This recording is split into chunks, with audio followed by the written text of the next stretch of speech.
Thank you for staying with us. The news is up next. And in our first story, some residents of Ho are counting their losses after heavy rains caused their shops and homes to flood. Rainwater on Saturday swept through the town, wreaking havoc in the suburbs downstream, destroying goods and property worth millions of Ghana cedis. No casualty was recorded.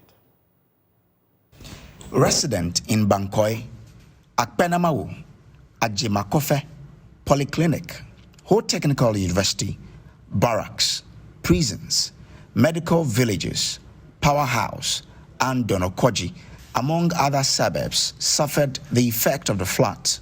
Almost everything in a textile shop and a Stina Na enterprise, popularly known as Awonye, was washed away by the flood. The flood water broke the back of the shop and swept through. No injury was recorded. The shop owner, Ella Ati, asserted that a small-sized culvert that had sections blocked with pipelines was a major cause of the flood breaking into her shop.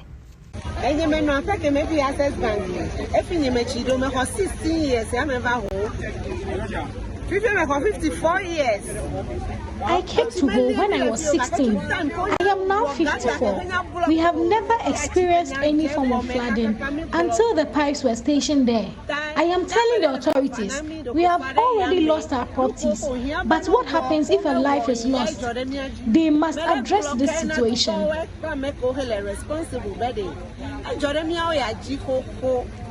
Some victims at Bankoi were seen counting their losses. They blamed recent developments along the Kabakaba Hill and the small size of the drains in the area. Kabakaba Hills is now taking a huge development of hotels and houses. And you know, the rainfall flows from the mountain to the ground or the down here. And this is what we are suffering now. Because when you see the volume of water flowing from the mountain top down there, down to this place where we are now, it's very great.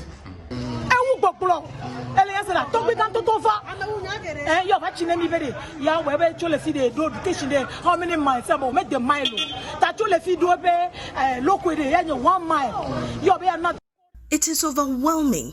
Our chief was here and promised to do it himself. He took our pictures the first time we experienced the flooding situation and gave us some money. Until today, nothing has been done about it.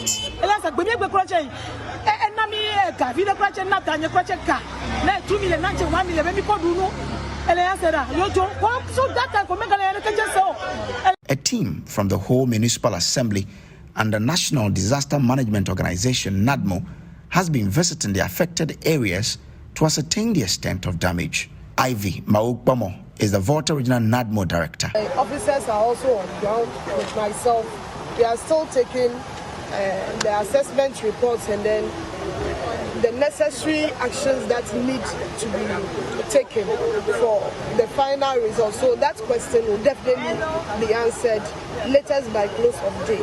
Then we know the actual number of people that have been affected. The Ho Municipal Chief Executive, Divine Boson, said the drainage system of Ho must be redesigned and constructed entirely to prevent future flooding. We need a lot of drains in town. We must build a lot of drains to contain the volume of waters that are passing through these waterways. NADMO has promised to mobilize and respond to victims who may need some relief after the final assessment.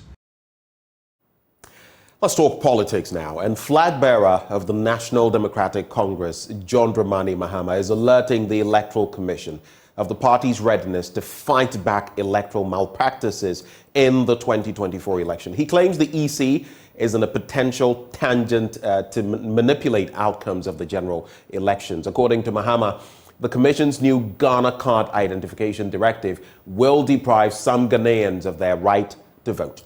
Clinton Yeboah has more in this report. Despite the opposition from sections of the populace, the Electoral Commission is proceeding with the use of the Ghana card for the compilation of the new voters register. This leaves non-Ghana card-bearing Ghanaian voters incapable to participate in the 2024 general elections. The flag bearer of the National Democratic Congress describes the new directive as unnecessary. John Mahama believes the NPP will fasten on the bendable EC leadership and activities to retain power. The new patriotic party led by President Akufo-Addo has shown that they are prepared to resort to electoral manipulation through the pliant and partisan leadership of the Electoral Commission to hang on to power. It is our responsibility to give expression and manifestation to the desire of the Ghanaian people for change by remaining eternally vigilant and ensuring that the change is secured through democratic means and that no effort at undermining the change through rigging or other form of manipulation will succeed.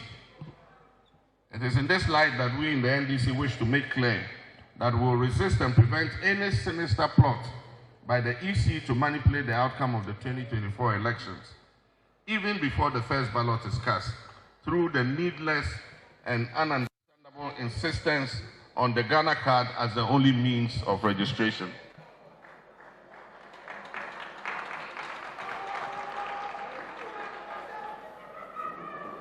The EC remains intransigent and appears determined to make it difficult for sections of our population to have their names on the voters' register by restricting identification for that purpose to only the Ghana card, which, as we all know, is not available to all Ghanaians.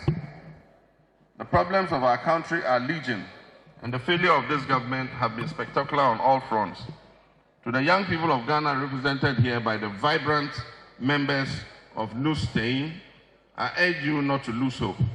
The former president was speaking at the Alumni Connect of the Tertiary Education Institutions Network of NDC at the Kwame Nkrumah University of Science and Technology. The Alumni Connect mobilizes leaders of the NDC and mentor the young members of the party for active political engagement. This year's event was themed Empowering Teen, Unlocking Potentials, Building the Bridges of Change. The president of the association, Selma Yuda, is admonishing the party's youth wing to join the struggle to wrestle power from the NPP. It's not only just about teen, but also the youth in the country. Even if you are not a polling agent, you can mobilize people from your jurisdiction, wherever you live, wherever you work. You can preach the good word of the NDC, and you can preach the name of John Dramani Mahama come 2024. Reporting for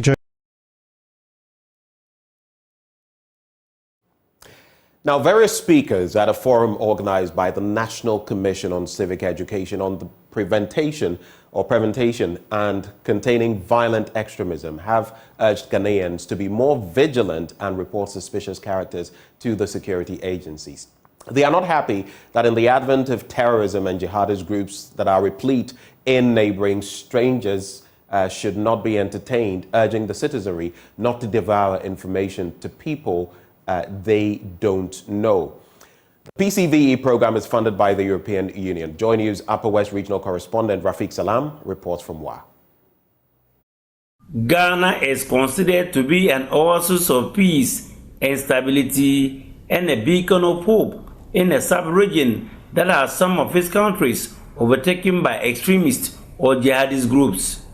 The presence and operations of these terrorists and violent extremists in these countries poses a threat and great danger to security in the country.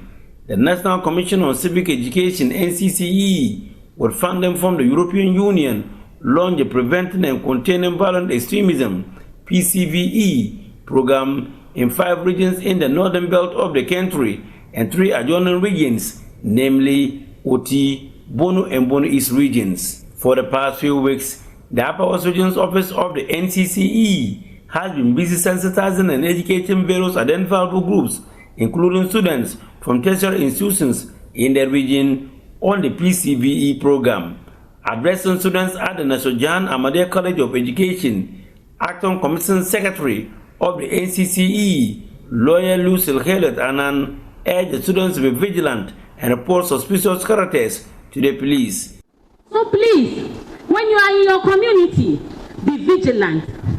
know what is going on in your community. If you see a strange person, please, at least if you see a strange car hovering around, all you can do is take the car number. So please, there are bad people. Like I told you, there can be violent extremism without terrorism. There are bad people in our community who will come to our community to kidnap children, to kidnap boys for rituals. And so it behoves on you to survey your community. And when you see strange people, say something. If you see something, say something.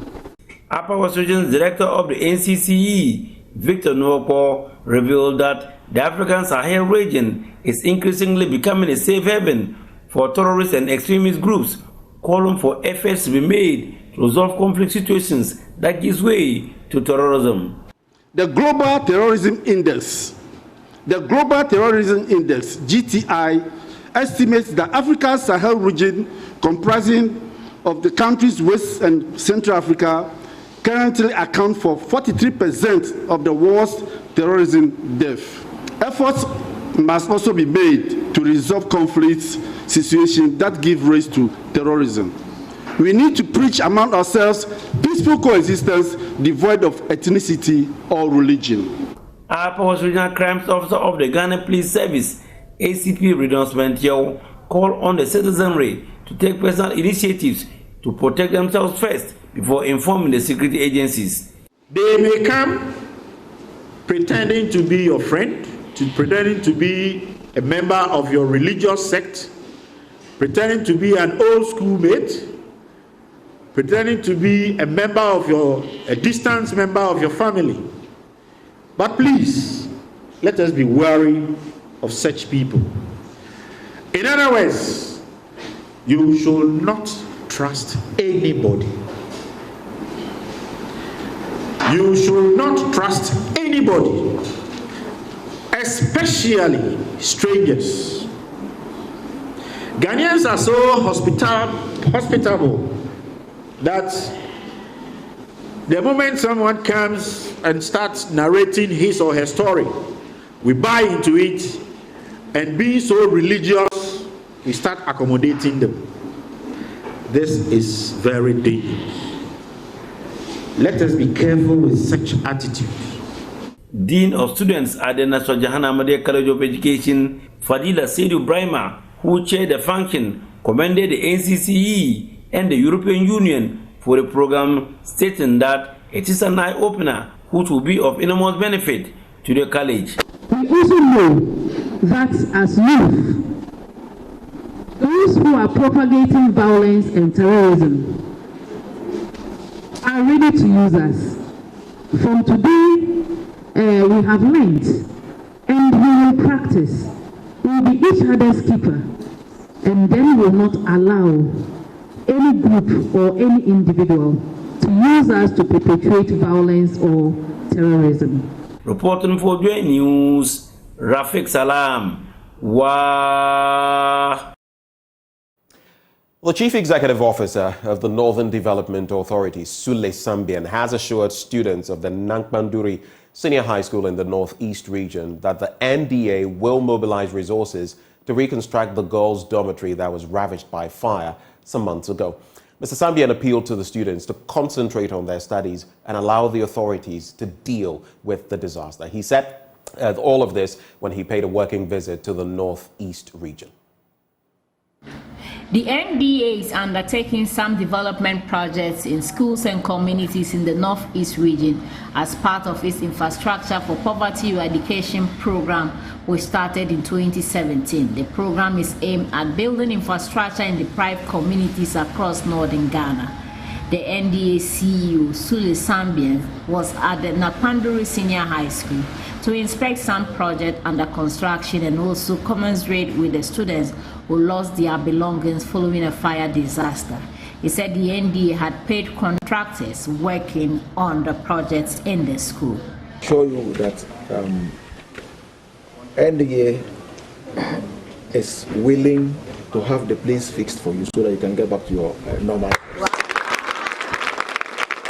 You are in your final year, please forget about the loss, concentrate And then, but when you make it in life, you'll be able to even afford Gary, isn't it? Yes. Great. So just concentrate on the learning aspect, and let us also do what we can to help you renovate the place. Taken here, we have 6 classroom block, 3 classroom block, and institutional latrine, and then institutional latrine. We are going to inspect them and ensure that we put money to get work going. The truth of the matter is that a lot of these contractors have been paid, but they haven't come back to site. That's what it is. So it is not as if money hasn't been paid for the work done. Money has been paid. I can tell, I don't want to mention the name of the contractor. I'm keeping the list here. Money has been paid, but they haven't come back to site. So we have an option of either terminating their projects or calling them back to come and do the job. So be rest assured that everything will be done to ensure normality is restored here for schoolwork to go on. Thank you.